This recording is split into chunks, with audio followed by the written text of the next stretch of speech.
আসসালামু আলাইকুম।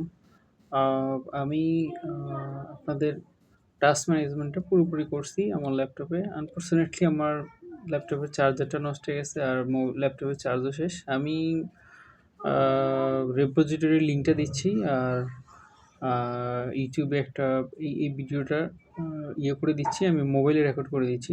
আমি অবশ্য রেকর্ড ৩ মিনিট করছি। শেষ করা অবস্থায় আ আ হয়ে গেছে। আ তো মোটামুটি একটু রাশের মধ্যে আমি সফটওয়্যারটা বা টাস্ক ম্যানেজমেন্ট প্রজেক্টটা করে দিয়েছি। তো আপনারা যেভাবে রিকোয়ারমেন্ট দিয়েছেন অ্যাজ পার রিকোয়ারমেন্ট আমি ওরকমভাবে ডিজাইন করে দিয়েছি।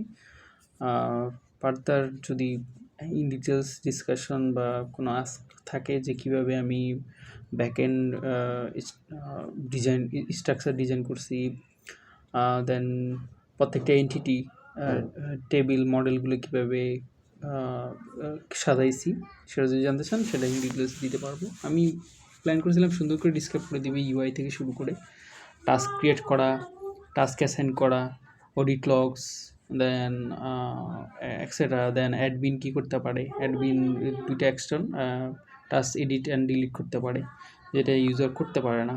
সো এইগুলো ডিটেইলস আরকি দিতাম। লগইনটাই শুধু রাখছি যেহেতু রেজিস্ট্রেশন দরকার ছিল না। তাই শুধু লগইন আর আ ইউজারগুলো স্ট্যাটিক আর সাথে কি প্রম্পট ইউজ করছি সেটাও আমি ডিটেইলস দিয়ে দিচ্ছি। ওকে। ইনশাল্লাহ ফার্দার কথা হবে যদি আপনারা মনে করেন যে ইটস সুইটেবল। আসসালামু আলাইকুম।